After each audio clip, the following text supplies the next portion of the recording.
decision tree is an algorithm falls under the category of supervised and supervised learning.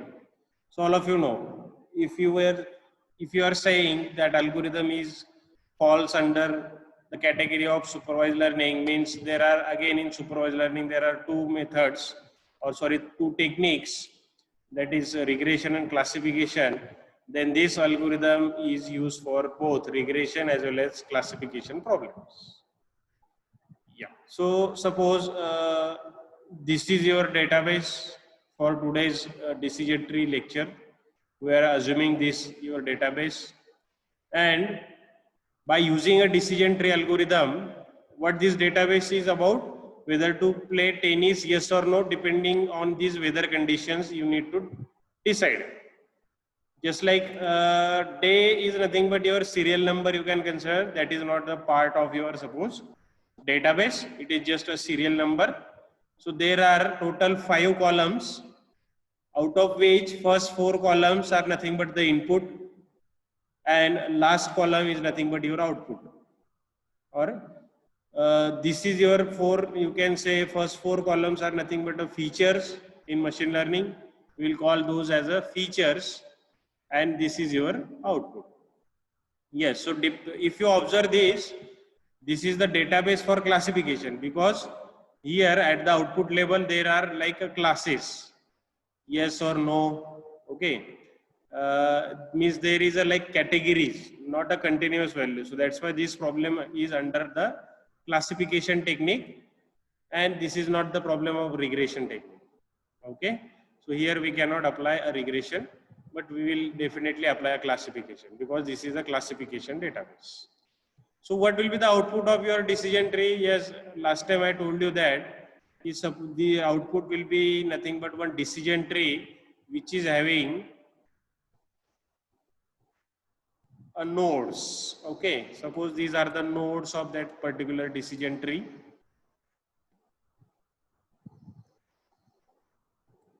Yes, whatever indicated this square box is not a node, I want to say, of that particular decision tree.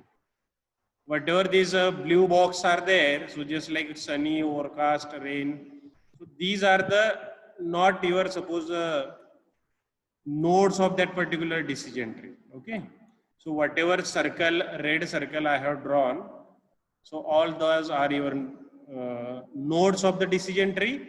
But these are, even though in this diagram it is like a node structure, but that is not a node. This is just a label mentioned on this particular edge. Okay, so as I told you, this is just for the in this particular example, whatever decision tree is constructed, which is having 1, 2, 3, 4, 5, 6, 7, 8, 8 nodes are there. Okay, so if you observe, whatever the leaf nodes are there, so these are the leaf nodes, 1, 2, 3, 4, 5. So all leaf nodes of a decision tree are nothing but a class label. So if you observe that database, there are like only 2 classes, yes or no. So all the class labels, just like here there is a binary classification problem, there are only 2 classes, yes and no. So whatever your decision tree will be there, whatever decision tree will be constructed, so all leaf nodes will be your class labels, and all internal nodes, these internal nodes means except leaf nodes. So whatever internal nodes are there, so those nodes will be having features or attributes. Okay, so those node values will be your features or attributes, internal node values, I want to say. And whatever mentioned on the edge is nothing but the values available into that particular attribute. Different values, just like outlook may be sunny, may be overcast, may be rainy. So likewise, humidity is given like high or normal. So these are the values of those attributes will be there on edge. Okay, on edge of that particular node. So just like wind will be strong or weak. Okay, so in this way, this will be the output for your this database, and this is nothing but your decision tree. And as I told you last time, whenever you will ask one new entry, whenever you will test for a new entry, then whatever your suppose parameters will be there, just like outlook, temperature, humidity, and wind. So you will traverse this particular decision tree along with that, whatever the inputs you are having, and accordingly it will give you the output whether to play yes or no. Okay, suppose you ask outlook is sunny, then okay, you will come to this way. Then whatever your testing instance may have humidity, so suppose humidity is high, then okay, means outlook is sunny, humidity is high, wind and temperature is also given as your testing instance is there. So all four attributes value will be given. But if you decide that outlook is sunny, then you will only think about humidity, and if it is high, then you will not allow to play a tennis.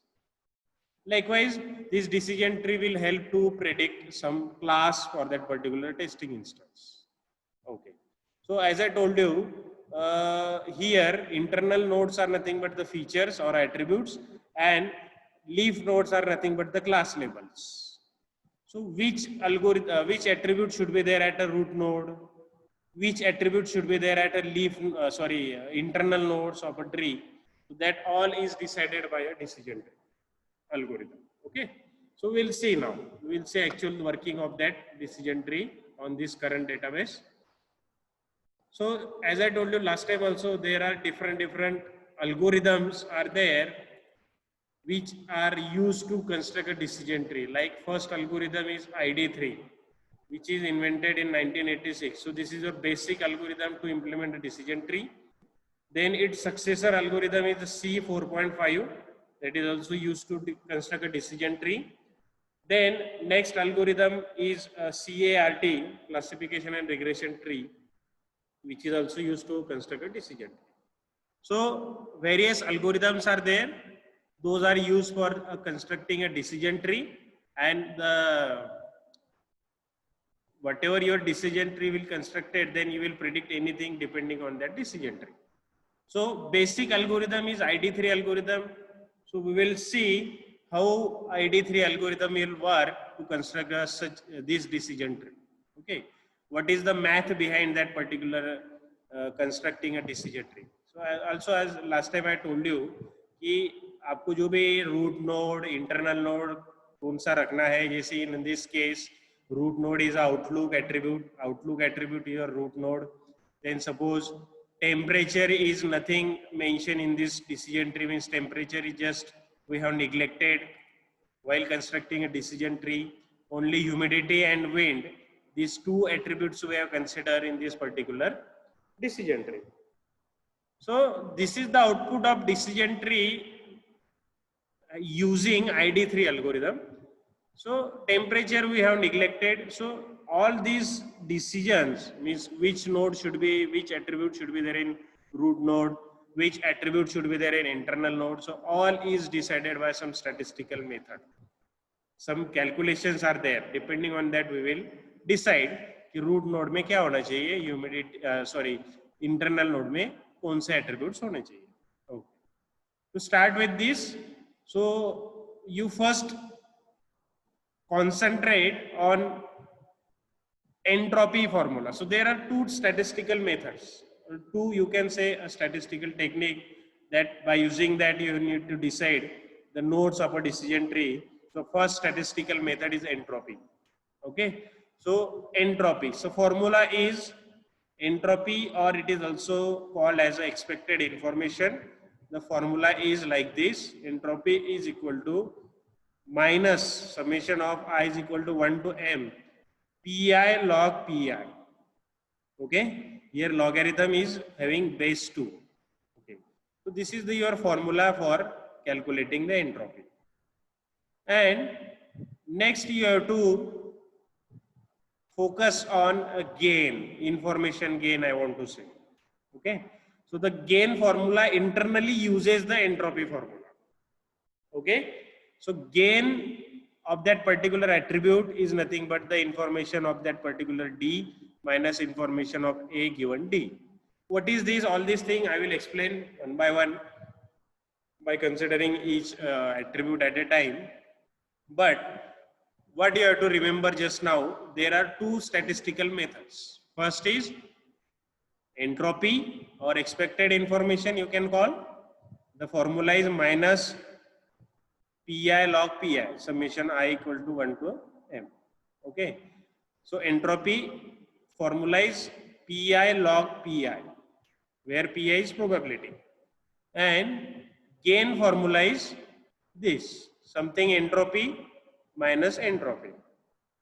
Okay, so in this way there are two statistical methods, one is entropy, second is a gain. Okay, now we will start. So if you observe, suppose here this is a decision tree construction by using ID3 algorithm. Okay, so here we are assuming the basic algorithm, ID3 algorithm. It constructs a decision tree from top down approach. Okay, so top down approach means your first root will be created, then that root is then expanded with its children, and likewise it is like a top down approach. Okay, and what there is a concept like, suppose initially you are having a whole data set as a node, then what you are going here, you are just going to split those database into the number of nodes. Okay, so just like if I splitted, or if I suppose constructed a decision tree, then whatever written over here in square bracket, that is nothing but the number of tuples. So here there are total 14 number of tuples or rows are there in this database. So if you count these all, whatever the leaf node के नीचे जितने भी कुछ तो numbers लिखे या tuples लिखे, तो वो हमने क्या कर दिया, उसको split कर दिया. Okay, so what I want to say here, at the end what you are doing, whatever your total database is, you are going to split that database. तो आप split कर रहे हो, तो जैसे obviously आपके अगर 14 rows combine है तो split हो जाएंगे. Okay, कुछ तो टुकड़े करने वाले हो आप जो भी है database का, तो देखते हैं. So obviously it is a top down approach. So first at the start you will consider the whole database as a one node, and then if you are going, as you are proceeding in your algorithm, you are going to create a children of that particular node. So obviously your this database is going to split. Okay, we will focus on that. So all of you understood कि आपको क्या मतलब जो भी है कि आपको ये पर्टिकुलर डेटाबेस है, इससे आपको ये आउटपुट निकालना है, ये डिसीजन ट्री आपको कंस्ट्रक्ट करना है, और हम इसमें दो स्टैटिस्टिकल मेथड्स यूज करने वाले हैं, एक है एंट्रोपी और दूसरा है गेन. तो gain is nothing but entropy का ही वहां पे कुछ तो addition subtraction. Okay, so now we will start with the actual calculations. Okay, so first of all we are considering this whole database as this is your first iteration of your calculation. Then you will consider the whole database as your suppose node here. Okay, so what we will do, we will calculate entropy. Okay, so this whatever your decision is your output label, and these are four are your input labels, or you can say input features. So decision column consists of 14 instances. Yes, all of you know that decision column consists of 14 instances, and out of which there are 9 yes labels and 5 no labels. So if you observe here, there are 9 yes labels and 5 no labels are there. So in this way there are total 14 labels in a decision tree column. Decision column. All of you will just focus first. Let me finish all this whatever mathematical background, mathematical calculations, and then when I will repeat all these things for next attribute, then you will come to know. But all of you will focus on this particular whatever next 5 to 10 minutes which I am going to discuss. Okay, so decision tree पे decision नाम का जो भी आपका output label है या class label है, उसका हमको कुछ तो एंट्रोपी निकालना है. Okay, so that is the formula of entropy, all of you know, P I log P I. But the decision column in that database itself contains two values, yes or no, yes and no. So depending on that, your this summation formula is there. See here, there is a summation. So summation is for all possible values of that particular column. So here there are two values. So obviously this I will run from 1 to 2. Okay. So this whatever your pi log pi, this is added twice because here there is a summation. But as summation always adds, but here there is a negative sign. So obviously ये at the end क्या होने वाला है आपका minus होने वाला है या जो भी सब्ट्रैक्शन होने वाला है, even though there is a summation sign. I hope all of you understood this, what I want to say. Actually there is addition, but ये बाद में बाहर जो आपका नेगेटिव साइन है तो obviously subtraction होने वाला है. Okay. So what I want to say, I is from 1 to 2 here in this case of decision column. I will run from 1 to 2 because there are only two values, yes and no. So if you observe this is your entropy calculation. So entropy of total decision column is equal to, as there are two values, yes and no. So this particular pi log pi will be added twice. First for yes and second for no. And again I am saying because of negative sign you are going to subtract all these whatever first value with second value. Okay. So what is probability of yes? So if you observe here on decision column there are total 14 entries, out of which only 9 are yes and 5 are no. So tell me the probability. So probability will be 9 by 14. Yes कितने 9 और total कितने 14. तो probability क्या आया 9 by 14. No का probability क्या आया 5 times no is there. So 5 by 14. So that's why here 9 by 14, 5 by 14. और आपको करना क्या है, उसका लॉग लेना है, पी लॉग पी। तो ये जो भी प्रोबेबिलिटी है, प्रोबेबिलिटी इंटू लॉग प्रोबेबिलिटी, तो ये 9 by 14 into log to the base two 9 by 14. तो इसके जो भी आंसर है you can easily calculate by using your calculator. So you will get 0.940. All of you will remember the base to the logarithm is 2, not 10. Here you have to consider the base 2 only. Okay. So easily you can find out this value and that will be your 0.940. So this is what we have calculated entropy. Now we will calculate a gain. Okay. Now we will calculate a gain. So suppose this is your whatever database, we have calculated entropy for this particular decision column. Now we will calculate gain for each of the attributes. So here there are 4 attributes. So we will calculate 4 times gain. First gain will be for wind, second will be for humidity, third will be for temperature, and fourth will be for suppose outlook. In this way we are going to calculate the gain. Now अभी gain आपको निकालना है इस particular wind attribute का, but with respect to decision. मतलब थोड़ा ये जो भी ना यहाँ पे मुझे क्या बताना है आपको कि we are calculating the gain for wind. हाँ, अभी ये सब क्यों कर रहे हो तो मैं थोड़ा एक आपको बैकग्राउंड बता देता हूँ कि हमको करना क्या है कि हमको हर एक जो भी आपके 4 एट्रीब्यूट्स हैं, wind, humidity, temperature and outlook, हर एक के लिए हमको गेन निकालना है. ओके. और जिसका गेन ज्यादा रहेगा वो आपका क्या रहेगा, एज अ रूट नोड रहेगा, और वो फिर आपका जो भी डिसीजन ट्री में जो भी आप रूट नोड डिफाइन करने वाले हो तो वो आपका आउटलुक या जो भी है टेम्परेचर, ह्यूमिडिटी, इसमें जिसका भी गेन ज्यादा रहेगा वो है. तो जैसे मैंने आपको आउटपुट बता दिया है, तो here this is the output of that, this is your decision tree. तो यहाँ पे देखो पहला जो आपका नोड है या रूट नोड है वो आउटलुक है. मतलब क्या कि आपका ये चारों में से आउटलुक का गेन ज्यादा है, इसलिए वो आपका रूट नोड में. ठीक है. और फिर रूट आउटलुक की कितने वैल्यूज है, 3 वैल्यूज है, सनी, ओवरकास्ट, रेनी और रेन. तो ये जो हमने स्प्लिट किया हुआ है तो ये आपका रूट नोड 3 हिस्सों में स्प्लिट होने वाला है. फर्स्ट इज फ्रॉम सनी या जो भी है सनी रिलेटेड इधर वाला पार्ट, ओवरकास्ट होगा तो ये और रेनी होगा तो ये। देखते हैं आगे जाके थोड़ा और क्लियर होगा क्या चल रहा है।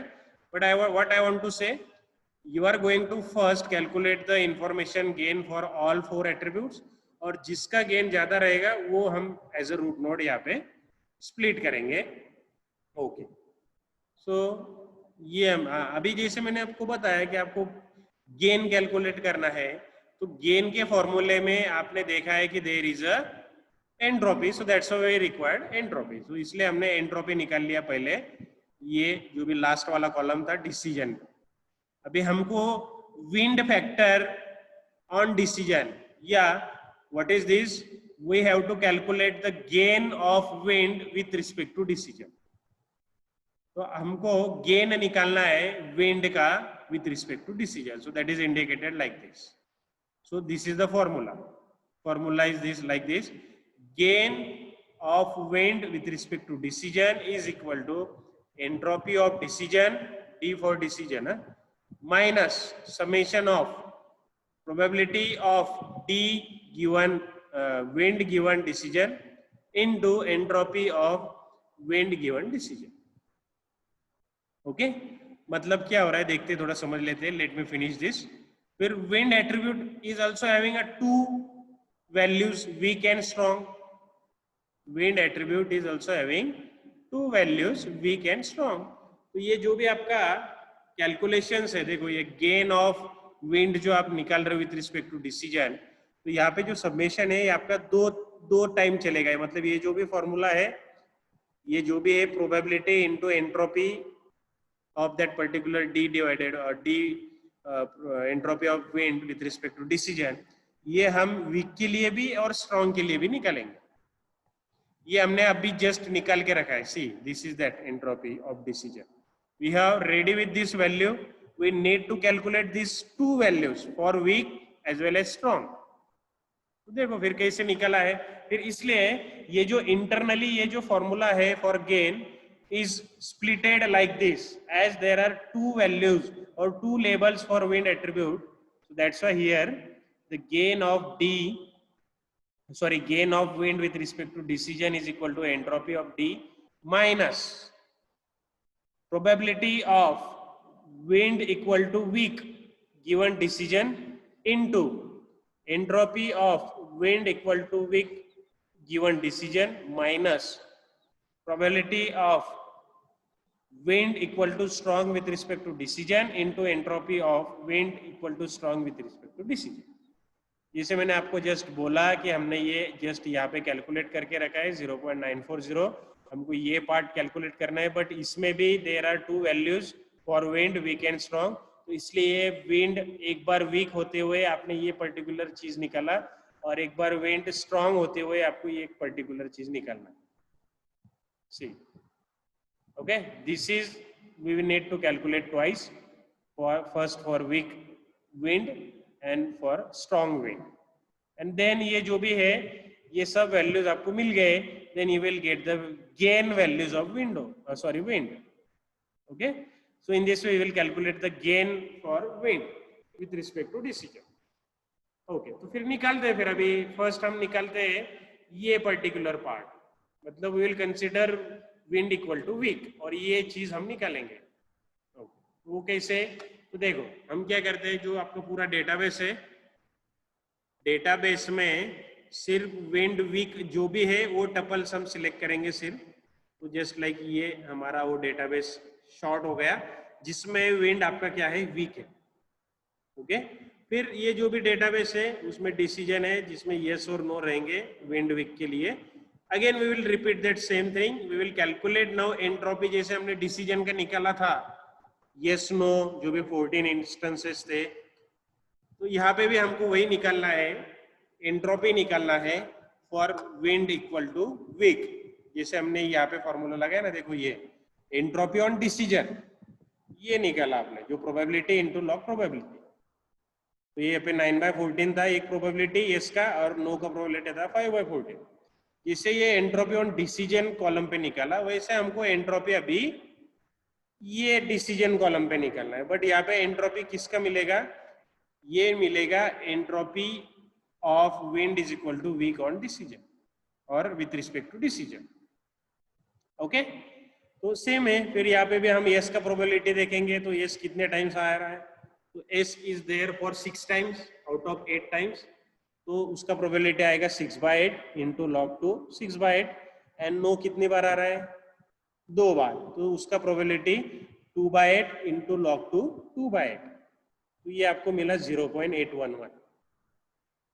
Yes, easily you can calculate on this values on calculator कि आपको क्या करना है। ये जो भी हमने wind is equal to weak by consider करके ये जो भी डिसीजन है उसका एंट्रोपी निकाला, entropy of wind is equal to weak given decision is equal to this.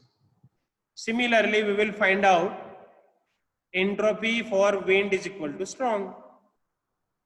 तो ये आपका जो भी डेटाबेस था, टोटल डेटाबेस, यहाँ पे जहाँ पे भी विंड स्ट्रॉन्ग है वो टपल्स हमने सिलेक्ट किए, just like second, 6, 7, 2, 6, 7, 11, 12, 14, so likewise 2, 6, 7, 11, 12, 14। इसका हम फिर से एंट्रोपी निकालेंगे। Entropy of wind is equal to strong with respect to decision is equal to probability of no into log probability, जो भी है P I log P I का जो भी फॉर्मूला है, समेशन मतलब जितने वैल्यूज होंगे उतने बार वो आपको निकलना पड़ेगा हर एक वैल्यूज के लिए, या हर एक क्लास लेवल के लिए। तो जस्ट लाइक ये एंट्रोपी ऑफ विंड स्ट्रॉन्ग का निकला है, जहाँ पे आपका नो के लिए निकल रहे हम जो भी है, तो ये हमारा जो भी formula, sorry no probability into log probability, तो ये नो के लिए 3/6, देखो 3 बार आपका नो रिपीट हो रहा है और यस भी आपका 3 बार रिपीट हो रहा है आउट ऑफ 6, तो ये आपका आंसर आ रहा है 1। Easily you can find out on your calculator. So अभी जो हमारा गेन फॉर्मूला था ये, तो गेन फॉर्मूला में हमको ये जो भी पर्टिकुलर चीज निकलनी थी, ये सब जो भी राइट हैंड साइड, तो उसमें से हमने ये जस्ट निकल लिया था एट द स्टार्ट 0.940। अभी ये पार्ट निकालना बाकी था, इसमें भी विंड आपका 2 लेवल्स थे, एक वीक एंड स्ट्रॉन्ग, उसके अकॉर्डिंगली हमने हर एक का ये जो भी पार्ट है हमने कैलकुलेट करके रख दिया। तो जैसे विंड वीक के लिए ये था 0.811 और फिर ये आपका जो विंड स्ट्रॉन्ग के लिए था 1। तो अभी मतलब आपका यहाँ पे ये गेन कैसे कैलकुलेट हुआ, ये हो गया आपका values, let me just right here 0.940 minus ये कुछ तो 1 आ रहा था और कुछ तो माइनस आपका 0.8 या ऐसे कुछ तो आ रहा था, जस्ट लेट मी सी 0.8। ओके, तो ये 0.811 आ रहा है, ये 1 आ रहा है, तो ये 0.94 में से जो भी है सब्ट्रैक्शन होने वाला। तो फिर आपका गेन एट द लास्ट क्या आया, तो देखो यहाँ पे लिखा है, सी है, ये पूरा गेन का फॉर्मूला हमने यहाँ पे विथ वैल्यूज यहाँ पे डाल दिया। सी है 0.940 minus probability into 0.811 minus probability into 1, क्योंकि ये प्रोबेबिलिटी है वहां पे है। सो अभी ये प्रोबेबिलिटी क्या है, wind is equal to weak कितनी बार था, तो 8 बार था, इसलिए फिर 8/14। ये स्ट्रॉन्ग कितनी बार है, तो आपका ये 1, 2, 3, 4, 5, 6 टाइम्स है, इसलिए यहाँ पे 6/14। तो ये जो हमारा पूरा फॉर्मूला था गेन का, ये पूरा फॉर्मूला हमने यहाँ पे कैलकुलेट कर दिया। ये एंट्रोपी खुद लॉग पी है, तो ये पूरा आंसर आपका कितना आ रहा है 0.048। This is the gain of wind with respect to decision. Okay, gain of wind attribute we have calculated and that is 0.04. I think similarly we can find out the gain for humidity. So just observe here, this is the formula for gain of humidity with respect to decision is equal to entropy of decision minus probability of humidity into entropy of this particular humidity. तो यहाँ पे again humidity is having two labels, high and normal. तो ये जो भी है आपका summation आपका हाई और नॉर्मल के लिए अलग अलग रहेगा। तो जैसे यहाँ पे हमने निकाला entropy of humidity is equal to normal given decision, यहाँ पे निकाला एंट्रोपी। ये आपका humidity is equal to high, उसका एंट्रोपी निकाला। और फिर ये गेन के फॉर्मूला में हमने जस्ट ये दो चीजें निकाली, तो ये आपकी यहाँ पे आ गई। फिर अभी आपको सिर्फ निकालना क्या है, प्रोबेबिलिटी। तो प्रोबेबिलिटी ऑफ नॉर्मल क्या है विंड का, तो जैसे if you check on database here, तो wind humidity is equal to high 7 बार आ रहा है, और humidity is equal to normal भी 7 बार आ रहा है out of 14। That's why here there will be 7/14, here probability is 7/14. So we have inserted all these values in this particular gain of humidity, जो भी है humidity का gain formula, ये जो भी है ये तो हमने पहले कैलकुलेट किया था 0.940, और ये जो भी हमारे एंट्रोपी आया उसको मल्टीप्लाई किया फिर आपका ये प्रोबेबिलिटी से। This is the gain for humidity 0.15। Similarly, you can calculate the gain for temperature and gain for outflow. So this is the temperature gain जो भी आपको निकालना है with respect to decision, entropy of decision minus this formula. Again temperature is divided into 3 levels, hot, mild and cool. तो आपका ये जो भी formula है ये आपका 3 बार आपका जो भी hot, cool and mild के लिए कैलकुलेट होंगे, probability into entropy probability, PI log PI entropy P है। पर इसमें खुद और आपका क्या है, entropy P I log P I. Okay, तो ये जो भी है कैलकुलेशंस, ये हॉट के लिए टेम्परेचर हॉट का है एंट्रोपी, ये टेम्परेचर माइल्ड का एंट्रोपी, ये टेम्परेचर कूल का एंट्रोपी, और फिर ये जो भी गेन के फॉर्मूला में हमने यहाँ पे डाल दिया। So what every time you are considering whatever attribute you are considering like this, here we have consider ये जो भी पूरा डिसीजन लेवल पे हमने एंट्रोपी निकाल दिया, उसके बाद हम अगर विंड फैक्टर पे निकल रहे हो तो विंड फैक्टर में जो भी वीक है सपोज, तो हम डेटाबेस पूरा सेपरेट कर लेंगे। वीक विंड अगर स्ट्रांग है तो वो भी हम डेटाबेस सेपरेट कर लेंगे। तो ऐसे आपका जो भी सपोज हम ह्यूमिडिटी निकालेंगे, तो ह्यूमिडिटी के लिए भी हम क्या करेंगे, ह्यूमिडिटी हाई ओनली हाई वाले टपल्स यहाँ पे सिलेक्ट करेंगे, और ह्यूमिडिटी नॉर्मल वाले टपल्स हम सिलेक्ट करेंगे। तो ऐसा ये सब डेटाबेस का स्नैपशॉट में हमको आपको ट्राई कर रहा हूँ दिखाने का। तो ऐसे कुछ तो हम कैलकुलेशंस करेंगे और ऐसे गेन और एंट्रोपी निकालते रहेंगे। तो ये जैसे हमारा गेन निकला, ये हो गया आपका विंड का गेन, ये हो गया आउटलुक का गेन। विंड का कितना है 0.048, आउटलुक का कितना है 0.2, गेन टेम्परेचर का कितना है 0.029, और गेन ह्यूमिडिटी का कितना है 0.15। तो अभी आप मुझे बताओ, मैंने चारों एट्रीब्यूट के लिए गेन निकाला, तो सबसे ज्यादा गेन किसका है, आउटलुक का है 0.2। तो that's why outlook factor on decision produces the highest score और highest gain. That's why outlook decision will appear in the root node. ये जो भी था ये रूट नोड में आपका क्या है, आउटलुक आएगा। ओके, तो फिर आउटलुक आपका रूट नोड में आया, और फिर हम जो भी उसके 3 एजेस निकालेंगे, क्योंकि एक है सनी, एक है ओवरकास्ट, एक है रेनी। ठीक है, अभी आपका जो भी आउटलुक है सनी वाले हमने सेपरेट कर दिए, मतलब at the start we are considering whole database as a node, but now we are splitting that database into 3 parts. तो जैसे आउटलुक अगर सनी है तो आपका ये पूरा जो भी जितने भी एंट्रीज है टपल्स है वो सनी वाला अलग हो जाएगा, रेनी वाला अलग हो जाएगा, और आपका जो ओवरकास्ट वाला अलग हो जाएगा। ठीक, तो अभी जैसे हमने ये पूरा डेटाबेस 3 हिस्सों में डिवाइड कर लिया, outlook is equal to sunny, outlook is equal to rainy, outlook is equal to overcast. तो जैसे if you observe outlook is equal to overcast, तो हमने उसको सपोज अगर सेपरेट किया तो देखो आपका डेटाबेस ऐसे दिख रहा है, आउटलुक इक्वल टू ओवरकास्ट का ये एक डेटाबेस है। वैसे हम आउटलुक इक्वल टू सनी का दिखाएंगे, वैसे हम आउटलुक इक्वल टू रेनी का दिखाएंगे। बट जैसे मैंने आउटलुक इक्वल टू ओवरकास्ट का मैंने सेपरेट निकाला, तो ये जैसे 3, 7, 12, 13 नंबर की जो भी लाइंस थी वो सेपरेट हुई। तो यहाँ पे देखो क्लास लेवल क्या है, यस है, मतलब मेरा अगर आउटलुक ओवरकास्ट है तो आपका डिसीजन क्या है, आपको खेलना ही है। तो इसलिए फिर आपका ये आउटलुक अगर ओवरकास्ट है तो आपको खेलना ही है, इसलिए फिर आपका ये दूसरा नोड क्रिएट हुआ यहाँ पे।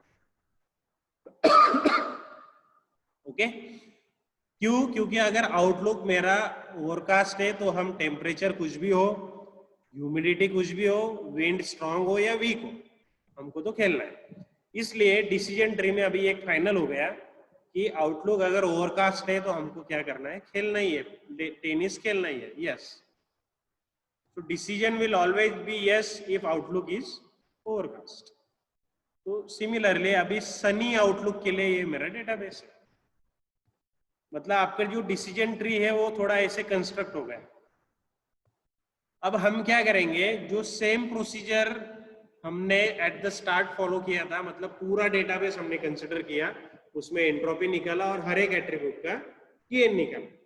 अभी हम फिर से वही स्टोरी रिपीट करेंगे, यहाँ पे हम एंट्रोपी ये डिसीजन का निकालेंगे और सेम जो भी है गेन हम फिर से टेम्परेचर, ह्यूमिडिटी और विंड का निकालेंगे, आउटलुक का नहीं है। आउटलुक तो ऑलरेडी हमने अभी ले लिया, डिसीजन ट्री में आ गया। अभी यहाँ पे एक यस मार्क हो गया। अभी ये जो पूरा सबसेट ऑफ डेटाबेस क्रिएट हुआ है, इस पे हम फिर से वही स्टोरी रिपीट करेंगे। फिर से हम एंट्रोपी ऑन डिसीजन निकालेंगे, फिर हम विंड का गेन निकालेंगे, ह्यूमिडिटी का गेन निकालेंगे और टेम्परेचर का गेन निकालेंगे। अब तीनों में से जिसका हाईएस्ट रहेगा वो यहाँ पे एज अ स्प्लिटिंग नोड रहेगा। ओके, तो जस्ट लाइक सनी आउटलुक के लिए हमने ये देखो गेन निकाला टेम्परेचर का। देखो ये बहुत डायरेक्टली जो बहुत बड़े कैलकुलेशन वो स्किप कर दिए यहाँ पे मैंने। तो हमने ये पूरा सबसेट जो पहले हमने पूरा डेटाबेस पे एंट्रोपी और हर एक एट्रीब्यूट का गेन निकाला, सिमिलरली अभी हम ये सबसेट डेटाबेस यूज करेंगे और यहाँ पे हम पूरा ये जो भी है फिर से एंट्रोपी ऑफ डिसीजन निकालेंगे और फिर हर एक का गेन निकालेंगे। ऑब्वियसली हम यहाँ पे आउटलुक छोड़ देंगे अभी, क्योंकि वो है ही नहीं अभी आपके डेटाबेस में, सिर्फ ये 3 ही एट्रीब्यूट्स है, क्योंकि आउटलुक इक्वल टू सनी है, वो हमने कंसिडर कर लिया। क्योंकि आउटलुक सनी है ये हमने ऑलरेडी यहाँ पे कंसिडर कर लिया। अभी उसके आगे बोलो तो ठीक है, आउटलुक सनी है तो उसके आगे बोलो फिर क्या आने वाला है, ह्यूमिडिटी आएगा या विंड आएगा या जो भी है। तो फिर यहाँ पे जैसे according to this calculations you can observe here which attribute is having highest gain, humidity. Humidity is having highest gain. तो फिर ये जो भी है 0.97, तो ऑब्वियसली ये वाले ब्रांच में अभी next attribute will be humidity. Okay, तो ह्यूमिडिटी और उसके फिर ये जो भी 2 चाइल्ड है, humidity high and normal. Okay, तो ये वाला जो ब्रांच है अभी ह्यूमिडिटी, अभी ये डेटाबेस पे ह्यूमिडिटी अगर हाई है तो देखो हाई यहाँ पे 1, 2, 3, तो तीनों के लिए नो है।